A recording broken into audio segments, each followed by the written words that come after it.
अस्सलामुअलैकुम स्टूडेंट्स। 1.4 तक हम इसको कर चुके हैं। तो अब हमारा टॉपिक है ग्राफ्स का। तो अब ग्राफ्स में देखें कि एक एक्सप्लिसिट फंक्शन होता है, एक इम्प्लिसिट फंक्शन होता है। ये चीज़ें हम 1.1 एक्सरसाइज की जो टॉपिक है उसमें हम पढ़ चुके हैं। आप दोबारा बुक्स में देख सकते हैं। तो एक्सप्लिसिट फंक्शन होगा, इसमें y बिल्कुल सेपरेट होता है, y is good F of x जैसे लिखा हुआ है वहाँ पे डिपेंडेंट वेरिएबल जो वो बिल्कुल क्लियर कट होता है। तो इसमें जैसे फंक्शन आगे उसने बयान किए हैं कि e की पावर x है, ई एक्स है, लॉग ई एक्स है, लॉग ई एक्स है। तो इनके ये फंक्शन जो ग्राफ वाला चैप्टर है, ये जो फंक्शन का हमने ग्राफ बनाना है ना, ये हर फंक्शन के मखसूस टाइप का ग्राफ बनता है। असल में आपने उस शेप को सीखना है, उस शेप को अंडरस्टैंड करें कि इसकी शेप किस तरह की बनेगी। बाकी तो जिस तरह की वो वैल्यूज़ देगा उसी तरह वैल्यू पुट करते जाएंगे। यहाँ तो ए दिया है, एक कॉमन वैल्यू दी है जनरल फॉर्म में। तो अब उसमें ए की वैल्यू 2 भी हम ले सकते हैं, 3 भी ले सकते हैं, 4 भी। वो तो डिपेंड करेगा क्वेश्चन के ऊपर कि वो क्या देता है। बेसिकली तो आपने सीखना है कि जब इस तरह का ग्राफ आ जाए तो उसकी शेप क्या बननी है। तो जैसा कि यहाँ पे उसने पहला ग्राफ दिया है f of x equal to e x. तो और फिर उसने यहाँ पे ए को सपोज कर लिया है वो 2, तो वाई इक्वल टू आ जाएगा 2x। यहाँ पे आगे उसने टेबल बनाया है, एक्स की वैल्यू दी है 0 1 2 3 4 एंड -1 4। उसके बाद जो इस एक्स की वैल्यू जब पुट करेंगे हम 2x में, जो उसका आंसर आएगा वो पुट कर देंगे, हमारे पास उसका टेबल आ जाएगा। तो टेबल को हम जब ड्रा करेंगे तो हमारे पास ये ग्राफ आपके सामने नज़र आ जाएगा। ये जो ग्राफ है ये 2x के लिए है। एक्स की वैल्यू चेंज होती जाएंगी, मतलब कोई भी वैल्यू ले लें लेकिन उसकी शेप इसी तरह की बनेगी। असल जो इसमें पॉइंट सीखने वाले होते हैं बेटा वो है ये नीचे जो आखिरी 4-5 पॉइंट दिए हैं ना उसने कि the characteristic of graph of y is equal to x और observed as follows if a greater than 1। पहली तो बात ये इसने बताई है कि ए को ग्रेटर देन 1 होना चाहिए। उसके बाद 4 पॉइंट उसने बताए हैं कि a x is always positive for all real values of x, यानी कि एक्स का कोई भी वैल्यू आ जाए, नेगेटिव आ जाए, पॉजिटिव आ जाए, फ्रैक्शन में आ जाए कोई, उसका आंसर जो है वो ए एक्स का हमेशा पॉजिटिव आएगा। पहली तो बात उसने ये बताई है। दूसरी बात उसने ये बताई है कि a x increases as x increase, जो जो एक्स इंक्रीज़ करता जाएगा ए एक्स भी इंक्रीज़ करता जाएगा। फिर तीसरी बात उसने ये बताई है कि ए एक्स इक्वल टू 1 होगा व्हेन एक्स इक्वल टू 0, यानी कि अगर एक्स की वैल्यू 0 आ जाएगी तो ए एक्स का आंसर जो है वो 1 आ जाएगी। तो अंडरस्टूड बात है, जब एक्स का 0 पुट करेंगे तो किसी भी चीज़ की पावर जब 0 होती है वो 1 की इक्वल होती है। फिर उसने चौथी ये बात बताई है कि a x tends to 0 as x tends to minus infinity, यानी कि जो जो एक्स जो है वो नेगेटिव की तरफ जाएगा ए एक्स का आंसर 0 की तरफ अप्रोच करेगा। तो ये शेप को बेसिकली आप अंडरस्टैंड करो, ये पॉइंट अपना अंडरस्टैंड करो। ये जो पॉइंट में ऑब्जेक्टिव भी बन सकती है, ठीक है। इन पॉइंट्स को आप अंडरस्टैंड करें। फिर उसके बाद नेक्स्ट ग्राफ है graph of the exponential function f of x is equal to e x. तो इसमें भी देखें असल में वो भी एक्सपोनेंशियल फंक्शन था, वो था ए एक्स जनरल फॉर्म में, ये आ गया पर्टिकुलर फॉर्म में, यानी कि ई की वैल्यू फिक्स होती है ना हमारे पास 2.718 समथिंग, ठीक है। तो ए की वैल्यू तो कोई भी हो सकती है लेकिन ई की वैल्यू हमेशा यही होगी। तो ग्राफ की शेप इसमें भी उसी तरह की बनेगी, थोड़ी सी वो चेंज हो जाएगी कांस्टेंट की वैल्यू की वजह से, लेकिन जो बेसिक है वो उसी तरह ही होती है, यानी कि पॉजिटिव जो कैरेक्टरिस्टिक है वो सारी उसी तरह। जैसे यहाँ उसने लिखा है the graph of e x has the same characteristic and properties as that of e x when e is good 1 discussed above, यानी कि जैसे पहले हम बता चुका हूँ मैं कि ई एक्स और ई एक्स की प्रॉपर कैरेक्टरिस्टिक जो होते हैं वो बिल्कुल सेम होती हैं। अब इसमें है next graph of common logarithm function log x, ठीक है।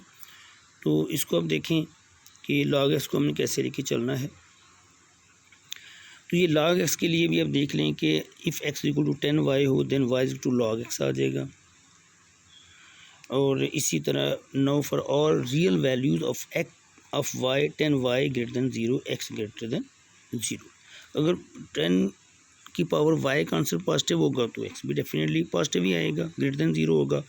This means that log x exist only when x greater than 0, यानी कि यहाँ पे हमें ये पता चली जो y is equal to log x मैंने लिखा है ना, the domain of the log x is positive real number. ये जहन में रखना, log x में जो डोमेन होती है वो पॉजिटिव रियल नंबर है, ठीक है। उसमें आप नेगेटिव नहीं, जो ऊपर हमने कांस्टेंट ग्राफ एक्सपोनेंशियल फंक्शन का ग्राफ पढ़ा था ना, उसमें हम और रियल नंबर पुट कर सकते थे, लेकिन इसमें हम सिर्फ पॉजिटिव रियल नंबर पुट करें, पॉजिटिव रियल नंबर। तो इसकी शेप देखिए चेंज हो गई है, ठीक है। इसका आंसर नेगेटिव में आ सकता है, उसका आंसर नेगेटिव में नहीं आया, तो इसका आंसर नेगेटिव में आ सकता है, इसलिए वो नेगेटिव में नीचे भी वैल्यू आ रही है, जबकि उसमें हमेशा अबव द एक्स एक्सिस, इसमें बिलो द एक्स एक्सिस भी है, लेकिन है ये सिर्फ right of the x axis, क्योंकि जाहिर बात है इसमें अब जो डोमेन है वो सिर्फ पॉजिटिव रियल नंबर है।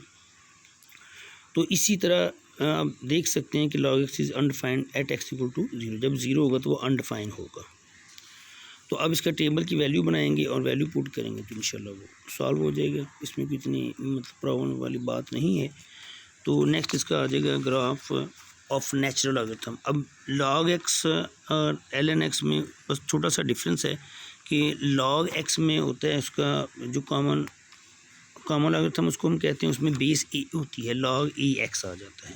तो नेचुरल लॉगरिथम में क्या होता है कि जो log e x होता है ना, e की जगह e आ जाता है, log e x उसको हम नेचुरल लॉगरिथम कहते हैं। तो इस तरह ये इसकी शेप बन जाएगी, इसकी शेप को भी अपने याद रखना है। नेक्स्ट आ जाएगा graph of implicit function, graph of implicit function. तो ग्राफ ऑफ इम्प्लिसिट फंक्शन का जहन में रखें कि इसमें क्लियर नहीं होता कि डिपेंडेंट वेरिएबल कौन सा और इंडिपेंडेंट वेरिएबल कौन सा है, ठीक है। इसमें मिक्सअप वेरिएबल होते हैं, हम किसी को भी चेंज कर सकते हैं डिपेंडेंट में या इंडिपेंडेंट में, लेकिन जनरली हम खुद ले सकते हैं कि हम यहाँ y को एज ए डिपेंडेंट ले रहे हैं और x को एज ए इंडिपेंडेंट ले रहे हैं, अगर हम उसको लेना चाहें तो। बहरहाल इस वाले ग्राफ में भी आप देखें, अब सिर्फ शेप असल में मैंने आपको पहले बात बताई है कि बेसिक आपने ग्राफ्स की शेप को सीखना है। X square plus a y square equal to a square, a इसमें चेंज होगा, एक्स वाई तो वेरिएबल है, तो उसके हिसाब से आपने देखना है कि इसकी वैल्यूज़ क्या आएंगी। जैसे कि ये जो इक्वेशन है ये सर्कल की इक्वेशन है, तो ए जो होता है वो उसका रेडियस होता है, जो उसकी वैल्यू चेंज करते जाएंगे उसकी शेप मतलब या तो फैल जाएगी या क्लोज हो जाएगी उसके रेडियस की वजह से जितना वो बढ़ेगा। तो यहाँ पे आप देख रहे हैं कि इसमें आप वैल्यू पुट करेंगे तो वो आपके पास टेबल आ जाएगा, टेबल में आप ड्रा करेंगे तो आपके पास एक सर्कल की फॉर्म आ जाएगी। तो इसी तरीके से आप इसका टेबल बनाएं, टेबल में आप देख सकते हैं कि टेबल ये x इक्वल टू 0 उसकी +-2 की फॉर्म में वैल्यूज़ आ रही हैं, तो वो आपका आंसर हल हो जाएगा। उसका नेक्स्ट है जी the graph of ellipse of the form, graph of the ellipse of the form, ये आ जाएगा x square over a square plus y square over b square equal to 1। इसमें ए बी की वैल्यू चेंज हो सकती हैं, कुछ भी आ सकती हैं, जैसे यहाँ पे उसने एग्जांपल में दिया है कि एक्स स्क्वायर ओवर 2 का square plus y square over 3 का स्क्वायर इक्वल टू 1, या उसको उसने क्रॉस मल्टीप्लिकेशन करके एक इक्वेशन की फॉर्म बना ली है 9x square plus 4y square equal to 36। तो यहाँ पर भी ये शेप आपने यहाँ पे सीखी कि एक यहाँ पर बड़ा इंपॉर्टेंट पॉइंट है जो उसने लिखा है, वो आप देखिए सोल्यूशन में लिखा है, we observe that if we replace x y in turn by minus x y, यानी कि अगर हम एक्स वाई में जिनके जो ऊपर हमारे पास इक्वेशन है उसमें हम पहले पॉइंट पे एक्स की जगह माइनस एक्स पुट करें, वाई की जगह वाई ही पुट करें, तो आप देखेंगे उसकी शेप चेंज नहीं होगी। फिर आप एक्स की जगह एक्स चेंज करेंगे और वाई की जगह माइनस वाई चेंज करेंगे, फिर भी उसकी इक्वेशन चेंज नहीं होगी। फिर आप दोनों एट ए टाइम चेंज करेंगे, माइनस एक्स और माइनस वाई, तो फिर भी उसमें कोई चेंज नहीं है, there is no change in the given equation, hence the graph is symmetric with respect to the y axis, x axis and the origin. ये जो होता है ना, जब हम एक्स की जगह माइनस एक्स पुट करते हैं तो चेंज नहीं है, जिसका मतलब वो सिमेट्रिक होता है with respect to y axis, with respect to y axis, y के हिसाब से वो बिल्कुल सिमेट्री होता है। जब हम वाई की जगह माइनस वाई पुट करते हैं तो वो सिमेट्रिक होता है विद रिस्पेक्ट टू एक्सिस, और अगर हम दोनों को एट ए टाइम करें तो वो रिस्पेक्ट टू ऑरिजिन आ जाएगा। इस तरह बेटा बाकी ग्राफ आप देखें, आप बनाएं, इंशाल्लाह वो पैरामीट्रिक जिनकी ग्राफ हैं वो सेपरेट आ जाएंगे, पीस वाइज फंक्शन के हैं वो, तो इसमें इंशाल्लाह आपका सारा कवर अप हो जाएगा, ठीक है। इसमें कोई इतनी प्रॉब्लम वाली बात नहीं है, सीधी सीधे क्वेश्चन हैं, सीधी सीधी बातें हैं। तो ग्राफिक सोल्यूशन जैसे आप कर चुके हैं पहले, graphic solution of the equations ये भी आप कर चुके हैं फर्स्ट ईयर में, जिसमें अपने sine cos x equal to x लिया, sine x equal to x लिया, ten x equal to x लिया। इसमें आपने दोनों इक्वेशन को लहदा ऐड कर लेना, वाई इक्वल टू एक्स की इक्वेशन ले लेनी, दूसरी अपने y equal to cos x लेना। अब दोनों का जब ग्राफ बनाएंगे ना तो आपके सामने इस तरह की शेप आ जाएगी कि वो आपके पास दोनों का सॉल्व हो जाए। जैसे ये आपके पास सोल्यूशन आया है, एक आपके पास मतलब कॉज एक्स का आ गया, एक लाइन आ गई, तो उसका जब सोल्यूशन पॉइंट कहाँ होगा, जहाँ पे इंटरसेक्शन पॉइंट है वो उसका सोल्यूशन पॉइंट होगा, यानी कि ग्राफिकल सोल्यूशन कहलाता है, ठीक है। तो आगे बेटा आपकी एक्सरसाइज आ जाती है, उसको आपने करना है। तो इंशाल्लाह ये आप पहले करें ग्राफ बेसिक, पहले वो ग्राफ बनाएंगे फिर आपको ये ग्राफ आएंगे। जितने भी पीछे आपको मैंने ग्राफ एक्सप्लेन किए उसको बेटा प्लीज़ पहले अपने हाथ से ड्रा करें, उसकी शेप को अंडरस्टैंड करें, वो शेप्स आपको क्लियर हो जाएंगी, फिर आपके लिए प्रॉब्लम नहीं होगा। ओके, अल्लाह हाफ़िज़।